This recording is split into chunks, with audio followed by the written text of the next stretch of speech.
Hello, and we're back. We're back with another Day Your Way podcast. We're actually did 2 back-to-back shows here in our home in Miami.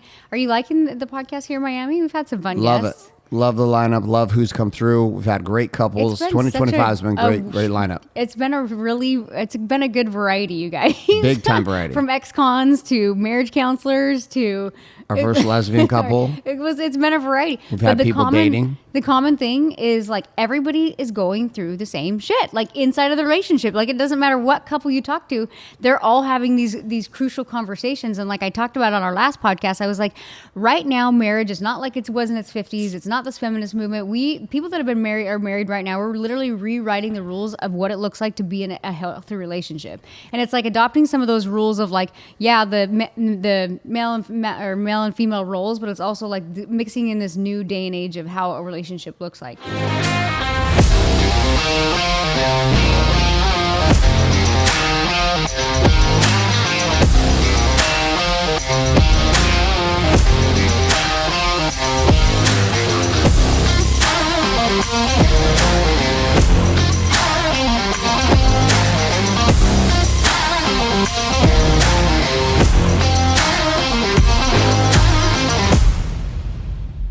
So I have a really important question for you.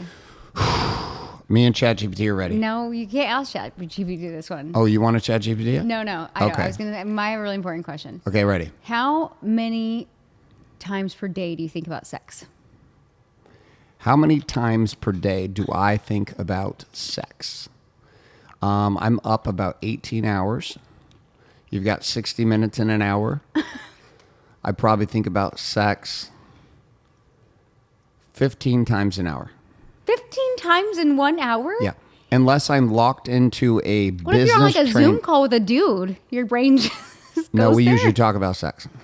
Really? 15 times in 1 hour? Like you have like a Zoom call with a guy and it comes up 15 times in that hour? You're talking about software and then you're like, man, I really had great sex last night. No, like you understand as a guy, you'd be sitting there and you'll just be in the middle of a meeting, you'll be just hanging out, whatever, and then all of a sudden Do you just get like a visual? Well, it depends what happened the night before too. Oh. So if you had great sex like we did last night, then I think about it twice as much today. It just like pops in your brain? Yeah, images from last night, positions. So then as a guy, do you just like shut it down because you're like, I'm in a work meeting? Well, no, you just learn to have them back here while you're in the work meeting. Oh, so you kind of entertain the thoughts? You're not entertaining. They're more just entertaining themselves. So if you think about it 15 times per hour, is it always with your wife? Am I always thinking about having sex with you? Yeah. I'm triggered by sex by all women, not all women. By just all beautiful women? So you're going to stand low. You're asking, do I think about sex with my wife all day? Yeah, that would be weird. You asked me about the topic of sex. Do I get sexually triggered and think about sex all day? Yes. The difference is my brain has been trained. If I'm Miami, I see a girl walk by. She has nice tits, nice ass, great body. I will be sexually triggered, impossible not to be. But the next thing I do in my mind is my decision, which is, do I allow myself to float down the river and think about having sex with her? Or does my mind snap into reality of thinking about sex with my wife? Now, if it's been a month, which hasn't happened in years and years and years and years and years and years. But if you're a guy and you've not had sex a lot with your wife over weeks and you get sexual trigger, the default mind is to think about having sex with the woman you just saw. At least you're being honest. Yeah. And then if you look at porn a lot, then you tend to get pornographic images about women when you get sexually triggered. So your mind will think about... Do you always entertain it? Like you say if a hot girl goes by, like do you always entertain it? Or it just kind of goes up and then you push it away? Only 18 seconds. I limit myself to 18 seconds. Okay. We're getting some facts here. So 15 so if you rather have 15 times an hour, for 18 seconds the math, the numbers are not adding up. It's a lot. No, there's 15 times, 18 seconds entertaining, each 15 thoughts. Okay, then I'm just kidding. My I don't really next do question that. is, how often could you have sex? I could have sex on gear, which I'm on, 3 times. You could not have sex 3 times a day. We did twice last night. Okay, but that was last night. That's not normal. I could do the formula though. If I did twice in one session last night, and we did in the morning, that's 3, easy. So you're saying you think you could go for... I know I could go 3 times every day. You are so full of shit. I am like literally 1,500 plus. It doesn't even register how much testosterone's in my system right now. Really? Yeah. It's interesting. I've noticed. I'm just curious. I'm asking for a friend. I'm asking for, but I have noticed since you've been on gear, like you are kind of like a walking penis. Yeah, pretty much. Does that turn you off or on? No, that's why I was asking the question. I'm like, it's great, but I'm like, man, is that distracting for you? Like, is that hard? Like, Yeah, it's distracting for guys at all time. The only guys that's not distracted are the ones that shut down and shut their sexual energy off, and they're asexual. how do you shut that off? Do You- you think you- that's unhealthy for a guy to do? 100% unhealthy to turn it off. Have you ever done that? Yeah, I turn it off too. Like, and I stopped feeling the energy from anyone, including you. Yeah. So you get kind of, but a lot of guys will do this out of a place to try to feel safe. So versus being rejected, they just shut it down. Like they'll literally stop looking at porn, they'll stop jerking off, they'll just like literally just shut it down. I will say, like, as a woman who, like, I notice, like, when guys will entertain, and then I notice when guys are very respectful. You can tell? Yes. Can you tell when guys entertain? I can just, they almost, like, you can tell they don't shut it down. You know what I mean? Most guys, especially if I meet them in a work environment with you, they are very respectful and, like, will immediately shut it down. You know what I mean? And where do you meet guys that they don't shut it down? The gym? No, Probably I've the gym. never met anyone at the gym. Actually, if any guys do talk to me at the Yeah. gym, it's the older guys, and they'll, like, very respectful come up and just be like, good job. Like, they're almost just like, good, good for you. You know that's the way they're covering up their sexual trigger. Oh, well. They're doing that respectfully because inside they've thought about having sex with you while you're doing your What's glute workouts. funny is the few of the older guys that have come up and, like, said, oh, kudos. Yeah. Like, I've never even seen them. I haven't even noticed them. Oh, they were on the glider watching you do your entire And the funny thing glute is, they routine. like say hi to me, like they see me every day, and I'm like, I think this is They the first do time see I've your seen. ass I know, every but day. I'm like, this is the first time I've seen this guy. Yeah. But I don't mind it. If you're a hot I'm girl like, in the thanks. gym, you've sexually triggered every guy in that gym.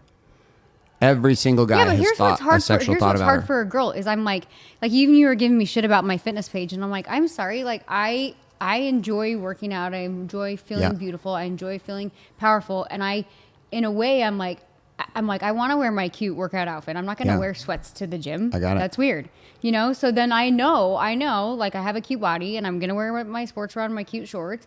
I know that men are looking at me, but at the same What time, does that feel like knowing that men are looking I at you? actually don't. It's funny because when I go work out, I always have like my hat on, like Yeah. super low, and I actually don't like receiving that energy. Yeah. Because for me, when I open up, like I'm like, no, I'm not trying to flirt. Like I don't want to give any men that impression. Do you know what I Yeah. mean? So I'm nice, but I kind of give off like like a fuck off vibe, not intentionally, but it's almost like I don't want them to think like I'm like, bro, I'm not. Well, this is a not challenge though, flirting. like as a woman, because if you are friendly I and you know. are attractive, Yeah. the natural default for a guy is thinking, she wants me. And I'm like, it's so funny because I'm like, I'm sorry. Like, that's not how it goes for girls. We're Yeah. not like, yeah, I just thought about having sex with you. You for sure have had that I mean, thought. if he had like, if he was like super shredded, I'd be like, You've that's had to have nice. been in a situation you saw a hot guy who was super shredded and you got sexually triggered. Don't lie. I don't entertain it though. But have you had the thought? It's not, no, not You've really. never been sexually triggered by another good-looking guy. You're such a liar. Not at the gym, no. Okay, so what out shopping? He like if it's like a hot guy running and he's got Yeah, like a I know. I six-pack. know which hot guy you were talking about. There was a young hot guy who used to run around our neighborhood. There was. Yeah, I remember you made a comment about it one day. You were trying to be nonchalant about it, and I had seen the guy No, I earlier that day, wasn't. and it was the kid was probably like 27, 28. At our old neighborhood? Shredded, yeah, shredded. I've been in Dana Point. He was hot. And he was running around with his shirt off all the time. I was like, that good-looking son of a See, bitch. but you know what I will say? Like, if I see you sometimes, like, just walking around with your shirt off, like, oh, he looks hot. So I sexually trigger So, you? yeah. So, either Okay, way. good. The 26-year-old with the 12-pack. I think he's great. I'm just saying it would make no sense to me if you saw a guy like that and you weren't sexually triggered. It wouldn't make any sense. Well, it makes sense because I it think would be that natural to be triggered that men way. entertain a little bit longer, though. Of course, men entertain it longer. They got less discipline. And you got to figure for the number of times, how many times a day do you get sexually triggered? How many times a day do you wake up or do you have a thought like, man, I could get some right now? How many times do I wake up and Yeah. think that? Or in the daytime, do you ever have the thought? I don't really think about it during the day. When you think about but it in the morning? I will think about it in the morning because I'm like Yeah. relaxed and my brain's not thinking about 75 So how many million mornings things. during the week do you wake up with a, I get it's something? It's more of like I would be open to it. So is that saying, like being open to it? Is that, Is it, is that you having like a feeling? sometimes. But So sometimes it's a feeling. What's the other feeling then? yeah, so I feel like in the mornings I would always be open to it, but then like there's some mornings I'm like, okay, where's my husband? And usually you're not there, so. That's a moment. I think it's okay for a woman to take care of herself. You do? Yeah. You do? I Really? do. I think it's okay. Some guys are weird about it. I'm like, why would that not be? Why? Guys jerk off. Have you all guys, Have I ever jerked do off? all guys jerk off? Let me tell you. Let me tell you this. This was told to me by a friend of mine long time ago. It is a wise old tale that will always continue. Oh, no. We were sitting there. My ex-wife asked this guy I was playing football with. Christy and I are married, and he said, she asked him if all guys jerk off, and he looked down. This big dude, 350, 6'4", offensive lineman, just big dude, and he looks down. And he's like eating his food, and then he stops and he goes, "Chrissy, there's only two kinds of men that lie, and two kinds of men in this world, or two kinds of lying men in this world: those that say they never have, and those that say they never will again." All dudes masturbate. Well, there you go. There are some guys that are super disciplined; they don't, but they're typically sexually satisfied. And then you get your real unicorns who don't masturbate at all and don't have sex either. Maybe they just don't have any sex drive. Then they should probably get that checked out by a doctor. That's gonna be a tough one. That's a tough one. So we do know you get triggered in the mornings. And we do know at times you get triggered by hotties with bodies running around. Yeah, I mean, I'm human. If there's a hot man that goes by, I'm not gonna entertain it. But I I'm love not how gonna you're not trying to notice. downplay like you don't have this experience. No, I don't think I have it like men do. Is what I'm saying. Of course you don't. But I have to say, like, it's hard to be like a pretty woman. Yeah. I do notice. I'm like, I think if I were to give any man like any attention, like she wants him, like, dude, I do not want With you. your super I'm hot being friendly. eyes and your vortex eyes that you have going on, if you just look, But I'm just saying it if puts you were out and pretty about, women to an unfair advantage. but if you walk down, if you just today said, "Here's what I'm going to do. I'm going to look every guy in the eyes with my root beer popsicle eyes, and I'm going to do the tractor beam that I do, and I'm going to smile like this," and then, and you didn't say shit, but just said hi. they would immediately be like, "Oh, I think she wants to have sex with me." You would have so much sexual energy poured at you. Guys would be like, "Oh my God, if she wants me, I want to talk to her. She's amazing." But see, that's how you got me. That's why I don't open up very often, though, is because I'm like, I would love to be like friendly without having the man's mind go there. But being a beautiful woman, I feel like it's like natural for men for their mind to go there. They, like I said, guys that like you're in your business and warrior, they're all very respectful, and I can tell they'll kind of like push it away. But I'm just saying, as a guy, like, listen, a dude goes into a business meeting and he's with a girl who's frumpy and 100 pounds overweight. She's successful. She's good at what she does. Then he goes into the same meeting with a girl that's bodied out, bootied out with cleavage. That is not the same meeting for this guy. Even if he has control of it, right? It's not the same. He's got a sexual energy going on behind it that will change the dynamic of that meeting. What's interesting though, like when you were looking to hire an assistant, I was like, hey, even though I know you're like a faithful man, I'm like, I don't want you to be in a meeting and you get sexually triggered by your assistant like once a day. Yeah. I'm like, that's like, no, like I'm not. I get it. So that's what I'm saying though, like for being a beautiful woman, like if I want to be a personal assistant, then it's like something that I know, like at some point my boss is probably going to think about me like. For sure. If you were any dude's personal assistant, Right. there's at least multiple times a week. Yeah. That boss is going to have sexual thoughts about you. Yeah. And people, this is just fucking reality, right? It's just how guys' brains work. Yeah, well, it just is how guys are built. This is how we are. And people say it's not. Now, there's acting on shit and there's having the trigger. All dudes have the trigger, not all guys act on it. Yeah. Like, and there's like both sides. But I've seen a lot of guys, like high, powerful dudes who have beautiful, powerful assistants or executive assistants that run with them, go on flights with them, travel with them for events, etc. I'm not going to do that. But that's what I'm saying. Like, why would you put yourself in that situation? If you are a man and you're like happily married, why would you put yourself in that situation where you have like a hot personal assistant? I know of at least 3 guys right now having affairs with their assistants. See, you just proved my point. I didn't say there wasn't proof in it. I said I've seen the data. I know. Yeah. And the women, the especially a wives don't single know. one. The wives don't know, but the wives know. But do the wives like the lifestyle so they don't ask? Of course, that's the dilemma. That's the catch-22. I think women, for money and backing up financial insecurity, will tolerate a lot in the dude they're with, I agree including with the idea that this guy has other women. that. Right, I agree with that. But they're like, oh, but he's married to me, so he comes home to me. It's a weird time we're in right now. Like this is happening a lot. And I'm sure men are like, no, that's my person. I just wanted to have sex with her. There's a lot that think that way too. Some say the sex is just sex. It doesn't matter. Yeah. How do you feel about that?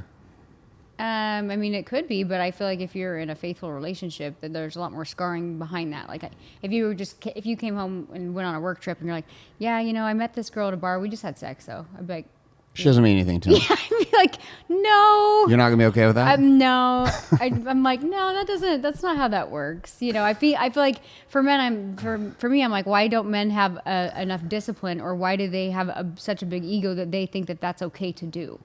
And they're like, oh, it was just sex. It's like, okay, well then why don't you just... There's women that think the same thing. Theodore Roosevelt once said, "The credit belongs to the man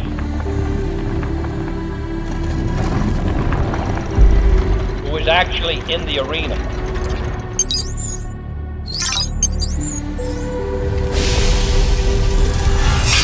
Whose face is marred by dust and sweat and blood.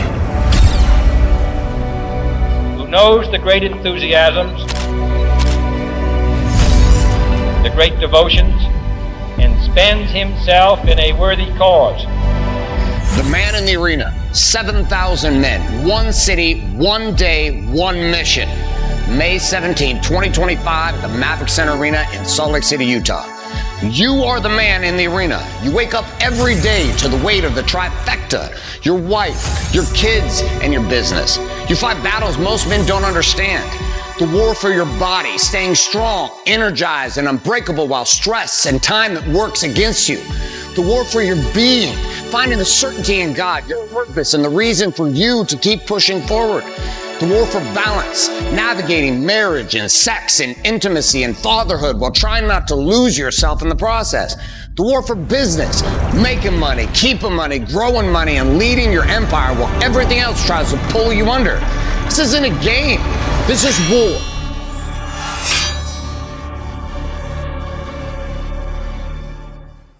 So, ChatGPT, I have a question for you on this. Some people say that when in marriage, if you have an open marriage and you're open to having intimacy with other people, that this is just a physical thing, a fleshy thing, and it doesn't really affect the emotional stability of the relationship. What are your thoughts on this? Open marriages can work for some couples if there's clear communication, mutual consent, and strong boundaries. But it depends on the individuals involved and their ability to separate physical and emotional connections. It's not for everyone, so it's crucial that both partners are comfortable and on the same page.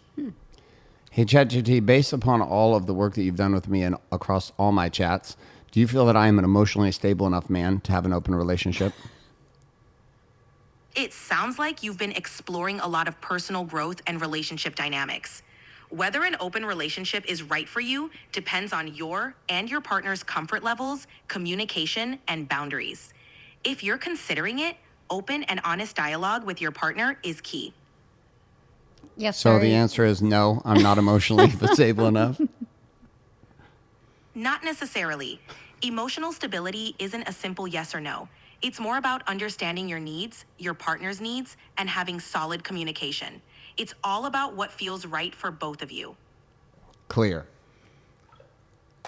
Wouldn't you feel like if you were in an open relationship, wouldn't you just feel like you were always competing? You would be. That's part of the reason why people go to open I relationships. know. See, I don't know if I would like that. So imagine this. It would put me in a place of like scarcity. Like I don't like if I would feel like it wouldn't be just sex, because with sex becomes like emotional attachment too. So like say you have somebody, you're like, oh, it was just sex that one time, and they're like, I kind of like her, and then all of a sudden you have a relationship going on. I'm like, that wasn't just a one-time thing anymore. Now I'm competing with this other girl, but she doesn't have any of the backlog that I have, so I'm competing with fresh meat here. I'm competing with no triggers, and now all of a sudden, of course she looks better. Yeah. I'm like, because there's no history there. Well, listen, I know guys. So how would you have it? I couldn't do it. I couldn't do it. Listen, there's guys I know right now in open relationships, and their wives will leave the weekend, and the guy fully knows she's going to fuck other people, and he's at home hanging out with the kids. And then another weekend he'll leave, and he'll do the same thing. And I'm like, I just can't do it. I can't do it. I think, but like I said, I just can't do it. It would just be like I'd feel like you were in like another relationship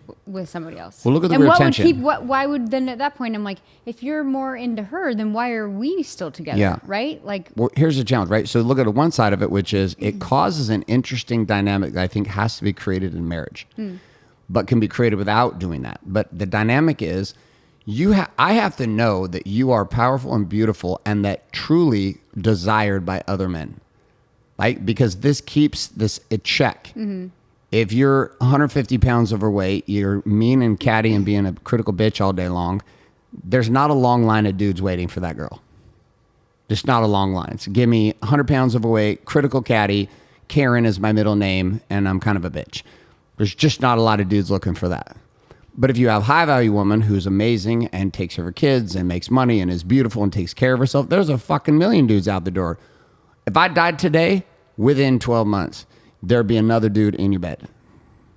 I just hope he's a warrior guy. I'd wait that long. I know you wouldn't wait that long. It'd probably be like 3 months. No. 6 months. I'm telling you, I've watched women whose husband passed. One was already remarried. He was dead no longer 9 months. Started with another guy.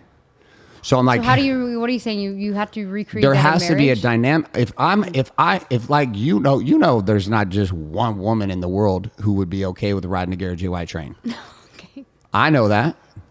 I could ask ChatGPT. She'd give us a number. Million women on the planet. Million. And a million men on the planet. This creates a game, though. It's fun in marriage because it's like, I know you are a highly valued woman. I know you're desirable, which has me fight in a new way with you to create something, to keep pushing myself to go. You know the same thing with me.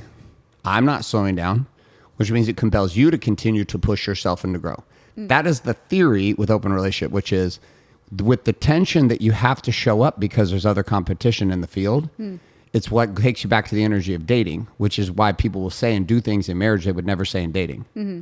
Because they feel comfortable and they're just comfortable. Yeah. So I can get away with saying this shit because you're not going to ever leave me. So when you're coaching guys, and I know you coach a lot of guys, so if they have a partner that just doesn't want to grow, like she's physically cute, whatever, but she's just not growth mindset. She just like doesn't have any ambition. She's just kind of there. Like These guys suffer. Those guys suffer? Even with great sex. Really? Yep. Why? Is it because they feel like they can't like They don't feel like they have a partner. They Yeah. feel like they have just a person. really? Yeah. So for women, it is important for us to grow together so that we can kind of stay on the same playing field. Both have to grow. But that's like the game. Like, it's how do you create that tension in marriage, which we have, that has both people recognize the beauty and attractiveness of their partner and who they are, that creates a little bit of this interesting tension, which is like, I choose you, you choose me, but we both have more options than each other. Do you like that I want to like pursue more in business? Do you I like that you're happy finding a purpose. Like, do I want you to build a business? I take this for what it is. I don't care. I know, But what I do care about is you pursuing something that makes you feel full, because I know there's no ways your husband, nor the kids can fill Right. all of your so passion then desires that goes up. back to my question. Do you like that I actually have ambitions and like Of want course to? I do. I love those. If you just sat around the house and drank champagne all day, I'd fucking like be like champagne. miserable. Unless we're having sex 3 But times a day. but sometimes I feel like you say something like well, I don't care. Well, it's not that I care that what you're doing. If you want to make it a business, that's great.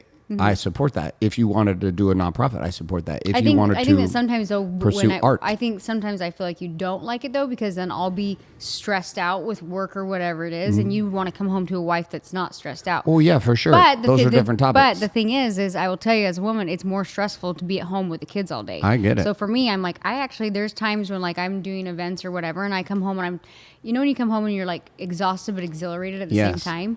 So it's like, for me, I like, sometimes I don't feel like you're full, like you want me to be that stay at home like wife and not like work. That's kind of like the energy I get from you. No, I don't want you to do that. I want to have a calm woman when I come home. But that's what I'm saying is I am more calm balancing both roles. That's great. Then you should do that. Because Yeah. I'm after the calm, not after the method to get there. But either way, what all I was saying is that sometimes I felt like you were like almost resentful that I was working because you thought it brought more stress to our marriage. And what I'm explaining to you is if I were being just a stay-at-home mom, I Yeah. think would cause more stress and be like, Got it. here, take the kids. I get it. So But- keep doing that. Keep pursuing that. And You got to go do we it. got to wrap this because I got to go run a huge event. So great show. Great topic. Way to throw the fireballs out there. At least we found out we're not going to do an open relationship. That's good. That's So good. for all of you out there that might have hoped that this was going to go that way, ChatGPT has shut it down. I'm emotionally unstable and unable to do such a thing. I don't think this will ever be something we will ever choose. I know it's not. We've had this thing is fun. I'll wrap the show up on this. If you can't have these kind of open conversations with your spouse, and it's terrifying. A lot of conversations Danielle and I have are about pushing the boundaries of what we feel, and it's hard because most couples can't do this with each other. They can't have real conversations about fantasies, about their reality, about what they're up to, about what they're thinking. And it's scary to do it because it puts you vulnerably on the altar of saying, hey, here's some of my thoughts. Here's what's going on for me. What's going on for you? What are you thinking? Yet if you don't do that, you don't have an opportunity to choose to collaborate and create something bigger. Now you're just hiding shit again. So listen. I like actually that we have these conversations because like ultimately like you know me the best and I know you the best, and it's like when you're withholding information from your partner, that's like you can almost feel it. You're like, what's up? Yeah. Like what's going on? You can tell something's bugging you. I'm like, what is it, business? So then I'm like feel like I had to kind of like interrogate you. I'm like, is it with this? Is it with this? Because I can tell something's going on in your head. And in the past I used to make up these like crazy elusive stories, and then I get myself into a pit. And now I'm like, well, maybe it's not about me and he's just stressed about work or somebody specific. And so I try to be better at opening up these conversations. You're doing great at it. So that I like am not like assuming the worst. Yeah, I get it. Which is the problem and causes divorce. Yeah. Because then we create stories. We'll save this for another show, but every man has experienced his wife or girl getting into an argument and debate with herself in text that you never were part of, and somehow ended in, I hope you're happy with her and what you're doing right now. And you get your phone after it's been dead and you go, I'm married to a crazy person. I'm telling you can spiral as a lady real fast. Said every guy with every woman on the planet. All right, my friends, thanks so much for being here on the DHY podcast. Again, if you're getting value from the show, do me a favor on one of the platforms it's on. Give us a 5-star ranking or whatever the ranking is. Leave us a comment about the show. We're building more and more social proof around this. Millions of downloads have happened to the DHY podcast. We want to help as many couples as we possibly can. So give us a review, give us a like, give us a subscribe. And on top of this, share the show up with your friends. And that brings us to a close with our threesome with ChatGPT here on the DHY podcast.